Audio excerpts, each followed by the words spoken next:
إن الحمد لله نحمده ونستعينه ونستغفره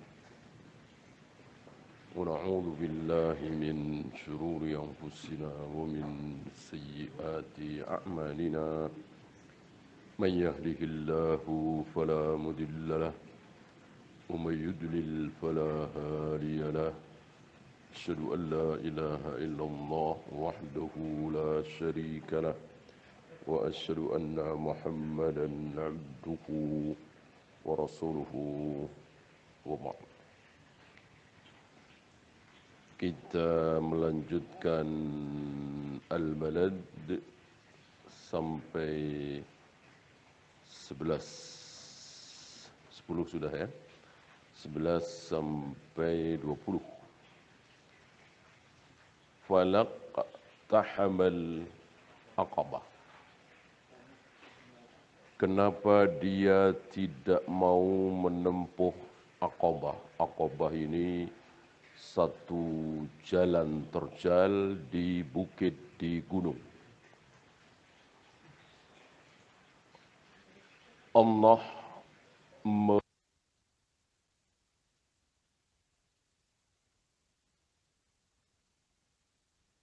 menempuh jalan yang Aqabah,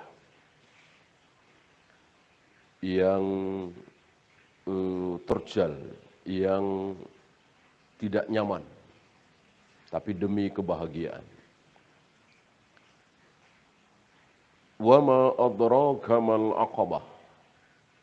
Banyak sekali ayat seperti ini. Tahukah engkau apa itu al-aqabah? Jalan yang terjal, yang tidak enak, yang tidak nyaman, tapi demi kebahagiaan, yaitu fakku raqabatin, memerdekakan raqabah. Raqabah adalah abad, budak. Salah satu keutamaan besar di dalam Islam adalah memerdekakan budak sendiri-sendiri. Bukan sekaligus Islam memerdekakan dalam arti mulai hari ini tidak ada lagi budak. Perbudakan dalam Islam diharamkan. Enggak ada begitu. Enggak ada. Ya. Tidak ada satupun ayat, satupun hadis yang mengharamkan perbudakan. Yang ada sebaliknya. Di awal-awal surat Al-Mu'minun misalnya, ketika kita kaum muslimin dilarang melampiaskan syahwat birahi. Enggak boleh. Illa ala azwajihim aw ma malakat aymanuhum. Kecuali kepada istri dan budak perempuan. Apakah ayat ini masih berlaku sampai hari ini? Masih. Sampai hari kiamat. Sampai saat yang dikehendaki oleh Allah. Kalau perbudakan itu diharamkan dalam Islam, ketika Islam datang otomatis perbudakan diharamkan, ditiadakan, enggak mungkin ada ayat ini. Tidak mungkin. Ya. Aw ma malakat aymanuhum menunjukkan bahwa perbudakan itu dibolehkan. Ya. Dari mana asalnya? Tentu perang. Tanpa perang tidak mungkin ada orang merdeka tiba-tiba mau jadi budak. Tidak mungkin. Saya bayar antum 100 miliar. Nanti jadi budak saya. Enggak mau. Pasti enggak mau. Karena jadi budak itu kan enggak bebas. Gitu. Bahkan tidak punya kepemilikan. Uang itu buat apa? Kan harta budak, harta tuannya. Gitu. Dan budak itu makannya, minumnya, pakaiannya, tempat tinggalnya, semua adalah tanggungan tuannya. Dan dalam Islam tidak boleh membedakan antara makan, minum, dan pakaian. Kalau tempat tinggal jelas, karena kan satu rumah, satu atap. Nah, makan dan minum serta pakaian jangan sampai beda. Abu Dzar pernah didatangi sebagian tabi'in sedang makan bersama budak dan pakaiannya persis seperti budaknya. Ketika ditanya, kenapa? Dijawab oleh Abu Dzar, ini yang diperintahkan oleh Nabi sallallahu alaihi wasallam. Jadi apapun yang kita makan, budak kita juga makan seperti itu. Apapun yang kita pakai, ya budak kita seperti itu. Ya. Ini luar biasa dalam Islam. Sekarang boro-boro budak, pembantu saja dibedain makannya, apalagi pakaiannya. Iya kan? Jadi rupanya dalam hal makanan dan minuman lebih terhormat budak daripada pembantu. Ya. Jarang kan? Jarang-jarang ada pembantu yang makannya sama persis dengan tuannya. Gitu ya. Biasanya dibedakan. Bahkan ada, ya mudah-mudahan sedikit kaum muslimin ya, sebagian bangsa itu masuk ke restoran, sopirnya suruh nungguin, atau perawatnya masuk juga tapi kerja, nyuapin anaknya dan seterusnya. Semoga kaum muslimin terhindar dari ini. Nah, budak sebaliknya, keadaan seperti itu jauh lebih rendah dari pembantu, tapi di dalam Islam betul-betul dimuliakan. Maka ada istilah maula.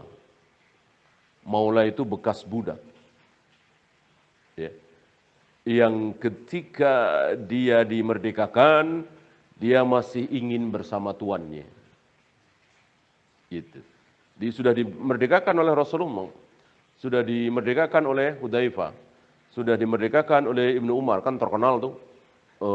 Salim maula Hudzaifah, Nafi maula Ibnu Umar, akhirnya jadi ulama besar. Itu sudah dimerdekakan. Tapi masih ingin bersama tuannya, masih ingin melayani tuannya. Kenapa? Karena merasakan nyaman, nikmat, lezat, bahagia bersama tuannya itu. Padahal jadi budak. Ya. Karena saking solehnya Rasulullah dan para sahabat, maka jadi budaknya saja betah. Dimerdekakan masih mau melayani tuannya. Ya. Inilah orang saleh, jadi budaknya saja betah. Nah, sebaliknya ahli maksiat bukan orang saleh, orang fajir. Jangankan jadi pembantunya, jadi istrinya aja nggak betah. Jadi anaknya saja tersiksa. Ini perbedaan antara Rasulullah dan para sahabat dibanding dengan kita. Nah, adapun memerdekakan budak, ini adalah sebuah kebaikan besar. Sangat besar sekali. Ya. Tapi sekali lagi bukan berarti Islam mengharamkan perbudakan. Dan berapa banyak pelanggaran-pelanggaran yang harus ditebus dengan memerdekakan budak. Ya. Melanggar sumpah misalnya, jima siang hari di bulan Ramadan, ya saat dia berpuasa misalnya. Au it'amun fi yaumin dhi masghabah, atau memberi makan di hari-hari kelaparan, di musim kelaparan, di hari-hari yang musim paceklik, musim lapar. Ini sangat-sangat dianjurkan. Maka keliru ketika sebagian kita menyumbang masjid, apalagi cuman bikin menara kubah puluhan juta, ratusan juta, sementara kita lupakan saudara-saudara tetangga yang lapar. Ya. Ini sangat keliru. Ya. Dan masjid memang tidak dituntut seperti itu. Ya. Ingat, tanda-tanda dekatnya hari kiamat, salah satunya adalah bermegah-megah dalam pembangunan masjid. Masjid itu yang penting besar, nyaman, ya. Kalau sekarang ya adem pakai AC, ya. Bukan megahnya, bukan wahnya, pakai emas misalnya. Nahnu nu'maru bi imaratil masajid wala nu'maru bi zinatil masajid. Kami para nabi, para rasul disuruh untuk memakmurkan masjid dengan solat berjamaah, majelis ilmu. Wala nu'maru bi zinatil masajid. Tidak disuruh untuk menghias-hias masjid. Ya. Sekedar hiasan saja, untuk penyedap pandangan mata saja, habis ratusan juta, bahkan miliaran. Ya. Seperti Kubah. Apa manfaat Kubah? Tidak ada manfaatnya. Tapi cor seperti itu kan bisa miliaran. Kalau masjidnya gede. Sementara nggak ada manfaatnya. Kalau AC jelas ada manfaatnya, karpet ada manfaatnya, keramik ada manfaatnya. Kubah buat apa? Ya, menara sampai tinggi. Sementara orang-orang miskin di sekitar situ banyak. Nah, ini adalah buruk sekali.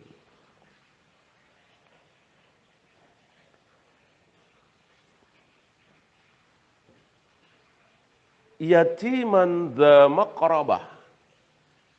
Yatim yang maqrabah, punya hubungan darah kekerabatan.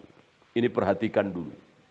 Ya, ponakan kita barangkali, sepupu kita barangkali, anaknya sepupu dan seterusnya masih ada hubungan darah dan yatim, perhatikan. Sebelum yang lain.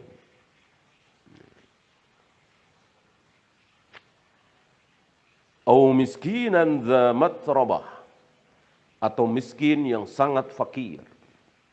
Miskin dan fakir itu seperti Al-Quran dan Sunnah, seperti mukmin dan muslim. Masih ingat ya? Idza iftaraqa istama'a wa idza istama'a iftaraqa. Kalau bertemu maka berpisah, kalau berpisah maka bertemu. Kalau disebut miskin saja ya bisa fakir. Kalau disebut fakir saja ya bisa miskin. Tapi kalau disebut fakir dan miskin, maka fakir beda, miskin beda. Kalau disebut Al-Quran saja, ya sunnah masuk. Disebut sunnah saja, Al-Quran masuk. Tapi kalau disebut Al-Quran dan sunnah, maka Al-Quran beda, sunnah beda. Begitu juga mukmin muslim. Kalau dikatakan fulan mukmin, bisa saja muslim. Fulan muslim, bisa saja mukmin. Tapi kalau dikatakan fulan muslim apa mukmin, maka mukmin beda, muslim beda. Maka ketika ada orang mengatakan qalu amanna, kami telah beriman, Nabi disuruh menjawab faqulu aslamna, ucapkan kami telah masuk Islam. Berarti iman beda, Islam beda. Ya.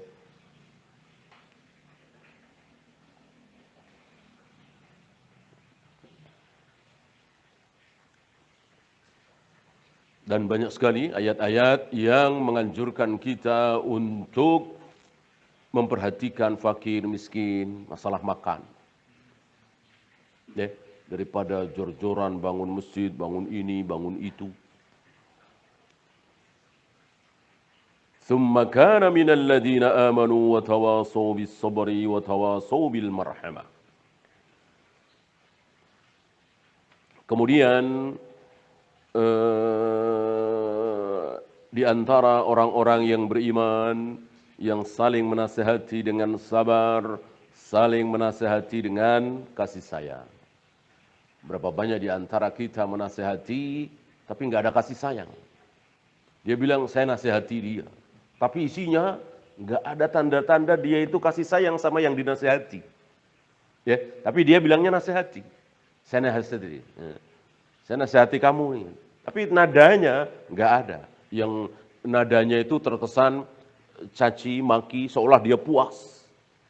Itu banyak. Ya. Maka luar biasa ayat ini bisobri wa tawasau bil marhamah. Jadi dengan kasih sayang, dengan santun. Ya. Ada Adi bin Hatim itu ketika debat musuhnya menang, benar, dia senang. Lawan debatnya kalah, salah, dia sedih. Ya. Berarti memang ikhlas. Ikhlas sekali. Ingin lawan debatnya itu menjadi baik, menjadi benar. Kalau lawan debatnya salah, apalagi tidak mau rujuk, sedih dia. Ya. Nah, kita sebaliknya. Ya. Merasa sesak dada kalau kita kalah, kalau lawan debat kita menang. Karena memang cari menang-menangan. Nah, gimana enggak masuk di ayat ini? Wa tawasau bil marhamah. Menasehati tapi enggak ada kasih sayang. Ya. Kesannya malah menjatuhkan. Apalagi di depan umum. Ya. Menasehati tidak di depan umum. Apalagi menasehati pemimpin. Saya sampaikan nasihat kepada presiden kita, gubernur kita. Tapi di koran, di televisi, di radio, di bundaran HI. Nasihat ini tidak. Ya terhadap orang biasa saja, jangan di depan umum. Apalagi ini presiden, gubernur, pemimpin. Ya, pegang tangannya, ajak ke tempat sepi, nasihati berdua atau mungkin bertiga, berempat. Jangan sampai ada yang tahu. Ini sunnah. Salah satu sunnah ketika menasihati pemimpin itu tidak ada yang tahu. Sunnah ini dijalankan. Ya. 30 tahun yang lalu, 25 tahun yang lalu. Sunnah ini dijalankan di negeri kita. Sekarang tidak. Ya. Banyak tokoh-tokoh Islam datang ke Pak Harto waktu itu. Nggak ada yang tahu. Isinya apa, media nggak memberitakan. Dan itu bagus sekali. Bagus sekali. Itu sunnah. Ya. Maka muncul kebaikan. Ya. Antum yang sudah lahir di tahun 80-an dengan tahun 90-an, antum bisa bedakan. Pak Harto tahun 80-an dengan Pak Harto tahun 90-an itu beda jauh. Membaik. Ya, di mana tahun 80 luar biasa. Ada peristiwa Tanjung Priok, Wai Jepara, ya, dan lain-lain. Seolah negara itu memusuhi kaum muslimin. Tapi tahun 90-an luar biasa. Ya. Beliau pergi haji, tambah namanya jadi Muhammad Soeharto. Ya, bahkan beliau pernah mewajibkan kalau anak-anak libur sekolah harus pesantren kilat. Ya. Sebulan misalnya, sebulan kurang misalnya. Ya. Ini dari tadi menasehati beliau berdua, bertiga. Dan banyak kiai-kiai yang datang mengamalkan sunnah ini. Hari ini tidak. Ya, di depan umum. Kalau toh bertemu, langsung diekspos isi nasihatnya. Maka beda, hasilnya juga beda. Salah satu yang membuat dakwah itu berhasil, usaha itu berhasil adalah ikhlas. Maka Syekh Utsaimin mengatakan, aku berharap dengan harapan besar bahwa apa yang ditulis oleh Imam An-Nawawi ikhlas. Kenapa? Karena tulisan beliau luar biasa. Ya. Hampir-hampir tidak ada negeri yang tidak ada kitab Riyadhus Shalihin, bukan negeri lah, kota atau bahkan masjid. Hampir-hampir nggak ada masjid yang nggak ada kitab Riyadhus Shalihin. Kitab yang ditulis oleh beliau, ya, menunjukkan insyaallah bahwa beliau ikhlas.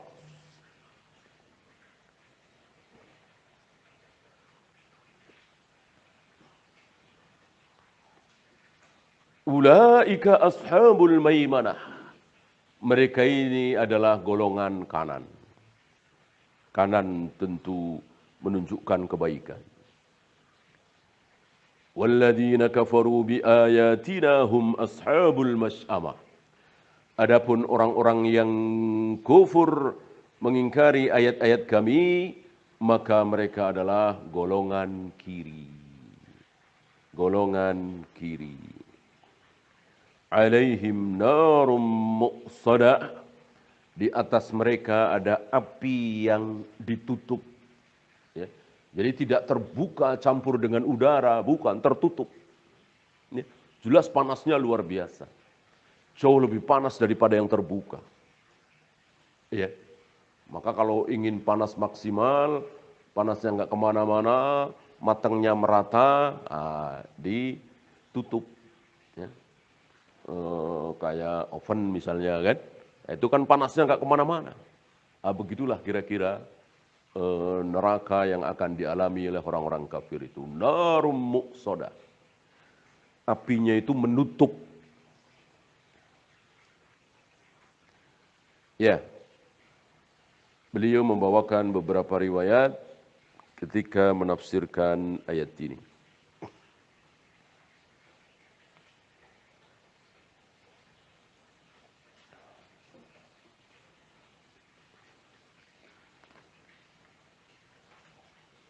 Di antaranya yang diriwayatkan oleh Imam Ahmad. Qala Nabi sallallahu alaihi wasallam, "Man a'taqa raqabatan mu'minatan." Barang siapa yang memerdekakan budak yang beriman. Berarti beda nih ya. Ada syarat, ada muqayyad. Beriman. Jadi bukan budak kafir, budak beriman. A'taqallahu bikulli irbin minha irban minhu minan nar. Maka Allah merdekakan dia dari neraka organ per organ. Ya. Tangan dengan tangan, kaki dengan kaki, mata dengan mata dan seterusnya. Ya. Hatta innahu la yu'tiqu bil yadi al yad bil rijli al rijla bil farji al farj. Ini contoh saja. Tangan, kaki, farji. Maksudnya ya semuanya, ya mata, ya kepala, ya perut, ya semuanya kan. Ketika memerdekakan seorang budak, ya tentu dari ujung rambut sampai ujung kaki. Nah, kita dibalas oleh Allah seperti itu. Kita dimerdekakan oleh Allah dari ujung rambut kita sampai ujung kaki kita. Dari apa? Dari neraka. Dari neraka. Ya. Dan Abu Bakar yang hobi memerdekakan budak ini. Ya. Padahal hadis-hadis Nabi ini, ayat ini sepertinya belum turun. Luar biasa. Kebaikan yang belum diperintahkan dalam Al-Quran dan Sunnah sudah diamalkan oleh Abu Bakar. Ya. Keburukan yang belum dinyatakan buruk oleh Al-Quran dan Sunnah sudah dijauhi oleh Abu Bakar. Apa? Tidak pernah minum khamar. Padahal jika Abu Bakar waktu itu minum khamar, nggak berdosa, nggak tercela. Orang belum diharamkan. Tapi Abu Bakar tidak mau. Ya, termasuk Umar, Utsman, Ali. Khalifah yang 4 ini diriwayatkan mereka belum pernah minum khamar. Beda dengan Hamzah, beda dengan Abu Talha. Luar biasa mereka meminum khamar. Sudah masuk Islam. Bahkan di Madinah. Ya. Tapi ayat haramnya khamar belum turun. Berarti tidak berdosa, tidak tercela. Waqala Ali bin Husain, mendengar riwayat ini dari Sa'id bin Marjana, Ali bin Husain bin Ali bin Abi Thalib, berarti cucunya Ali ya. Ali cucunya Ali, Ali bin Husain bin Ali, terkenal dengan apa? Zainal Abidin. Jadi Zainal Abidin itu bukan nama, ya. Tapi julukan, ya. Seperti Muhyiddin, itu bukan nama, julukan. Julukan untuk Imam Nawawi. Ya. Nama-nama yang pakai din itu bukan nama, tapi julukan. Hari ini kaum muslimin banyak yang jahil, tidak tahu, dikira itu nama, maka dijadikan nama. Ya. Sangat tidak pantas nama-nama seperti itu bagi seorang muslim. Karena membesarkan diri, menyombongkan diri, membesarkan dirinya. Ya. Nama yang baik, yang benar, yang sunnah adalah nama yang sederhana, yang tidak ada artinya, seperti Umar. Umar nggak ada artinya. Utsman, Zubair, Tolha, Ibrahim, Ismail, Ishaq, Yakub. Ini orang-orang yang luar biasa, tapi namanya biasa sekali. Itu jauh lebih baik daripada namanya luar biasa, orangnya biasa-biasa saja. Malah cenderung maksiat, malah kafir. Ya. Kalau kita namakan anak kita Zainal Abidin, biasanya para ahli ibadah, nggak taunya malas sholat, ya, kan jadi gimana, ya kan? Nggak taunya malas ibadah. Namanya Zainal Abidin, Zainal Arifin, ya, Komaruddin, Syamsuddin, mataharinya agama, bulannya agama, malah ngerusak agama, ya. Ini justru mengerikan. Ya. Maka nama yang artinya baik, Nabi enggak mau. Ya, seperti Barrah. Barrah itu kan suci, kesucian, kebaikan. Nah, salah satu istri beliau namanya Barrah. Beliau enggak mau. Ya. Ini nama yang gulu berlebihan. Maka beliau rubah nama itu menjadi Zainab. Zainab. Zainab nggak ada artinya. Ya nama memang nggak ada artinya. Seperti tadi Ibrahim, Ismail, Adam, Ishak, Yakub, Idris nggak ada artinya. Zainab nggak ada artinya. Gitu. Apa salah satunya? Alasannya Nabi nggak mau ketika beliau keluar dari rumahnya Barrah. Lalu ada yang ngomong begini, kharajan nabiyyu min indil Barrah. Nabi keluar dari Barrah. Nabi keluar meninggalkan Barrah. Nabi keluar meninggalkan kebaikan. Kan nggak enak didengarnya. Ya. Nabi keluar meninggalkan kesucian. Kan nggak enak didengarnya. Ya. Seperti kita kasih nama anak kita khair misalnya, kebaikan. Waktu kita ada teman dia masuk ke rumah kita, ada khair di rumah ini. Kebetulan lagi nggak ada. Di rumah ini nggak ada khair. Ya, kan nggak enak didengar ya. Di rumah ini nggak ada kebaikan. Ya. Apalagi kasih nama takdir, bahaya ini. Ya. Taunya takdir pembohong, penipu. Ya, bisanya. Mulai sekarang saya nggak mau percaya sama takdir. Kan nggak enak didengarnya. Iya kan? Padahal maksudnya si takdir, si penipu itu. Dengan demikian maka nama itu yang biasa saja. Tadi Ibrahim, Ismail, Ishak, Yakub, Umar, Zubair, Tolha. Gitu. Nah, Zainal Abidin atau namanya adalah Ali bin Husain, demi mendengar sabda Nabi tadi, nanya, "Anta sami'ta hadza min Abi Hurairah?" Apakah engkau dengar ini dari Abu Hurairah? Ini pertanyaan Ali bin Husain kepada Sa'id bin Marjanah tadi. Dijawab, "Na'am, iya." Iya. Langsung Ali bin Husain memanggil pembantunya. Ya, untuk memanggil salah satu budaknya yang paling mahal, yang paling tampan, yang paling kuat, Afroha Gilmarihi, yang bernama Mutraf. Ya. Setelah Mutraf itu sampai di hadapannya, pada yang paling mahal ini. Falamma qama baina yadayhi qal, "Idhhab fa anta hurrun liwajhillah." Pergilah engkau sekarang kemana terserah engkau, mulai hari ini engkau merdeka, bebas karena wajah Allah, demi mengharap wajah Allah. Ya, inilah orang-orang saleh. Dengar ilmu diamalkan, dengar ilmu diamalkan, dengar ilmu diamalkan.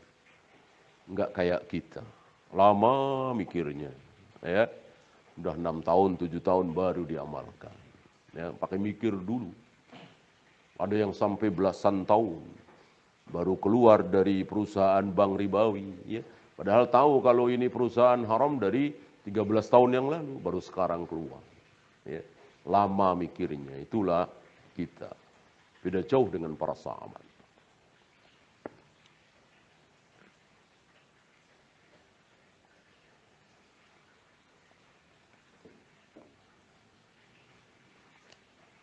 Kemudian masih riwayat Imam Ahmad, qala Nabi sallallahu alaihi wasallam, man a'taqa raqabatan muslimatan kanat fikakahu minan nar. Barang siapa yang memerdekakan seorang budak muslim, maka itu menjadi tebusan dia dari neraka. Ya. Misalnya kita ditakdirkan masuk neraka karena dosa-dosa kita. Tapi kita pernah memerdekakan budak, maka ditebus. Bukan ditebus budaknya yang masukin ke neraka, bukan. Ya. Kalau ditebus seperti itu ada juga siapa? Antum tahu? Antum tahu? Yahudi dan Nasrani. Yahudi dan Nasrani. Ya. Setiap kali Allah memasukkan Yahudi atau Nasrani ke dalam neraka, Allah mengatakan hadza fikakuka finnar. Ini tebusan darimu. Ya. Ada orang-orang yang mesti masuk neraka, ditebus, diganti oleh Yahudi atau Nasrani. Ya. Adapun budak beriman yang kita merdekakan, betul ditebus, tapi bukan berarti bahwa budaknya itu masuk neraka. Digantikan, bukan. Ini salah satu hikmah masih adanya perbudakan. Sekarang kita nggak bisa meraih kebaikan yang satu ini. Walaupun kita punya uang miliaran, orang nggak ada budak. Nah, coba kalau masih ada budak. Ya, kesempatan meraih pahala bagi kaum muslimin. Maka percayalah, dengan mengamalkan sunnah, salah satunya jihad perang, maka muncul kebaikan demi kebaikan. Karena nggak ada jihad. Ya, jihad kital, di mana kaum muslimin aktif mendatangi negeri-negeri kafir, mengajak mereka masuk surga, jangan sampai kekal di neraka. Caranya bagaimana? Ya masuk Islam. Ya.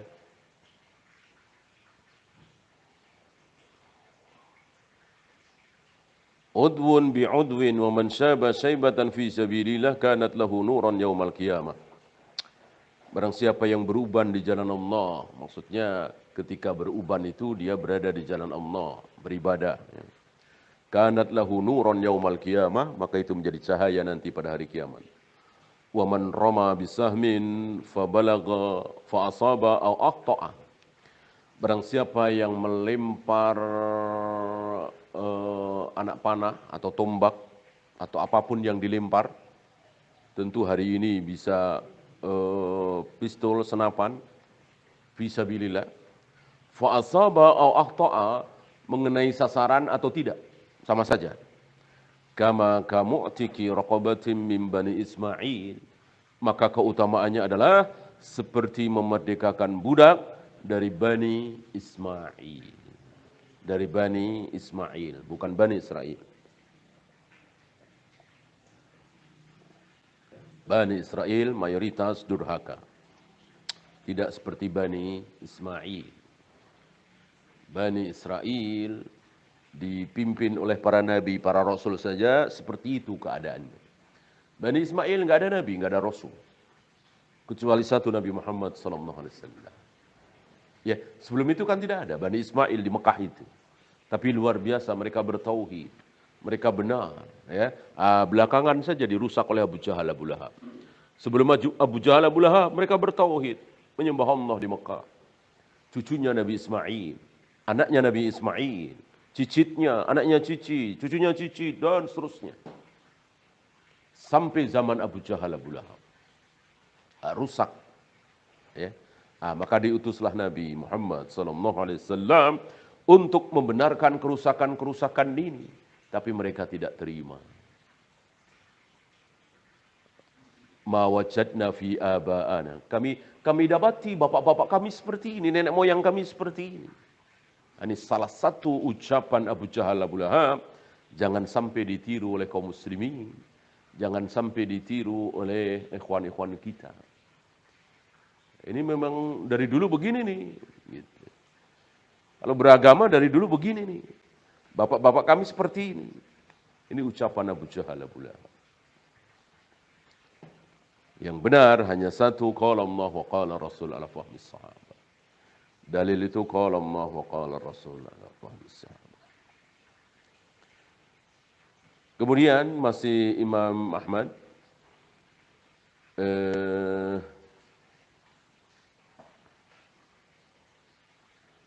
qala Nabi sallallahu alaihi wasallam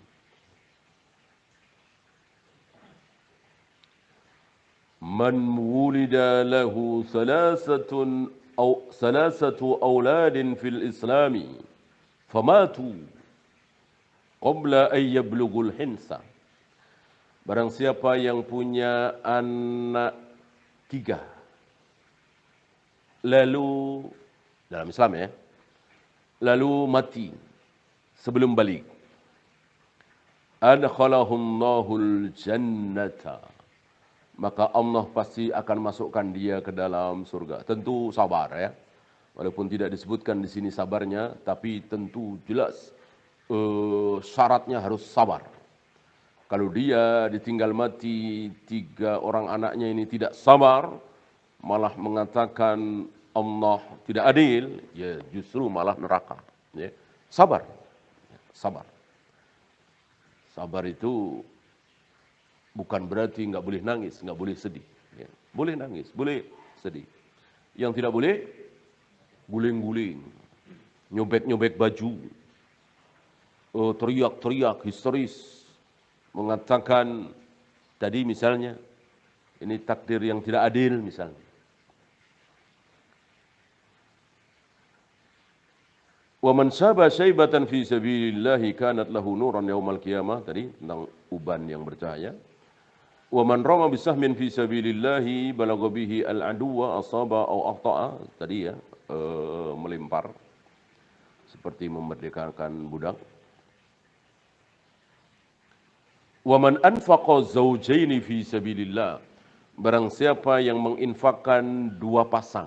2 pasang menunjukkan bahwa apa yang dia miliki, dua-duanya, kiri dan kanan, ini dan ini, menunjukkan bahwa dia tidak main-main dalam berinfak fisabilillah.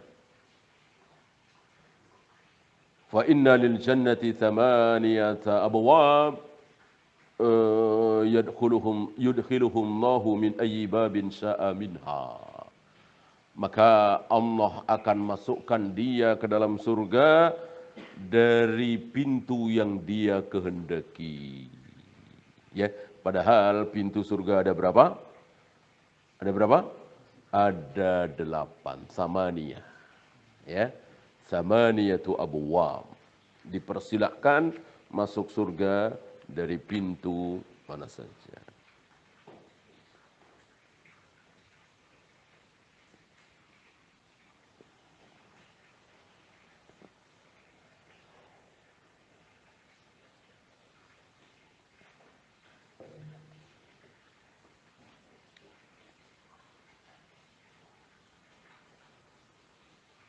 Satu lagi.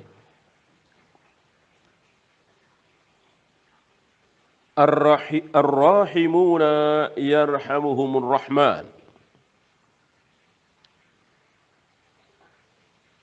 Ini riwayat Imam Bukhari ya. Ar-rahimuna yarhamuhumur rahman. Orang-orang yang penyayang, maka dia akan disayang oleh Ar-Rahman. Siapa Ar-Rahman? Siapa Ar-Rahman? Allah. Dan Allah dalam sifat Ar-Rahman ini tidak ada bedanya antara Antara apa? Antara muslim dengan kafir. Gitu. Maka kalau ada yang nanya, kenapa itu orang-orang kafir nggak beriman, durhaka kepada Allah, nggak pernah sujud sekalipun, nggak pernah mandi junub, kok diberi rizki banyak, badannya sehat, bahagia hidupnya? Jawabnya, karena Allah mempunyai nama, mempunyai sifat Ar-Rahman. Ar-Rahman. Bukan Ar-Rahim. Kalau jawabnya Ar-Rahim, keliru. Keliru. Ya. Kalau Ar-Rahim, pertanyaannya gimana? Kenapa orang-orang yang ada di surga kenikmatannya luar biasa, sementara yang di neraka seteguk air saja nggak dapat, setetes air saja nggak dapat? Kan jomplang sekali itu. Jomplang sekali kan? Yang satu nikmat luar biasa, yang satu sengsara luar biasa. Kenapa? Nah, jawabnya, karena Allah mempunyai sifat Ar-Rahim. Ar-Rahim. Khusus di akhirat untuk orang-orang yang beriman masuk surga. Yang kafir nggak dapat sama sekali. Ya. Jadi secuil kenikmatan nggak ada. Apa tadi? Setetes air. Atau istirahat. Gitu. Istirahat walaupun sedetik tidak ada. Atau ngumpul sama keluarganya lah ya. Betul sama-sama disiksa, tapi ngumpul berpelukan sama istrinya, anak-anaknya, nggak ada. Nggak ada. Walaupun sama-sama disiksa, nggak ada kasih sayang. Nggak ada berpelukan. Ya. Ya nggak apa-apa kita disiksa, kita bareng-bareng sini ya. Ngumpul sini ya. Nggak ada begitu. Yang ada saling caci, saling maki. Ya, nggak ada kasih sayang. Jadi betul-betul rahmat Allah nggak ada di neraka. Di dunia luar biasa. Di Amerika, di Eropa, di Jepang yang kafir-kafir itu. Bahkan di tempat-tempat maksiat. Adakah rahmat Allah? Ada. Kalau nggak ada mati semua mereka. Nggak bisa makan, nggak bisa minum kalau nggak ada rahmat Allah. Seorang manusia bisa makan enak, bisa minum enak, bisa tidur nyenyak. Itu karena apa? Karena rahmat Allah. Umum untuk seluruh makhluk. Irhamu man fil ardi. Sayangilah orang-orang yang ada di bumi. Yarhamkum man fis sama. Niscaya, ini jawab ya. Irhamu ini syarat. Syaratnya pakai fi'il amr, jawabnya pakai fi'il mudhari' dan majzum. Yarham, bukan yarhamu.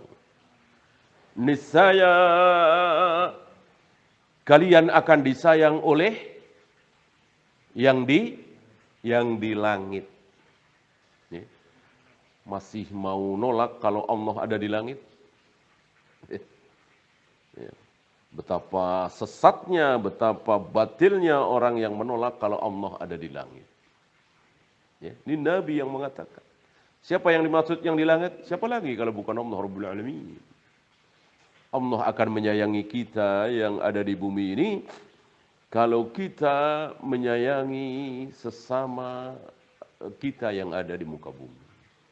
Kita akan disayang oleh Allah yang ada di langit sana, bersemayam di atas arsy. Wallahu a'lam.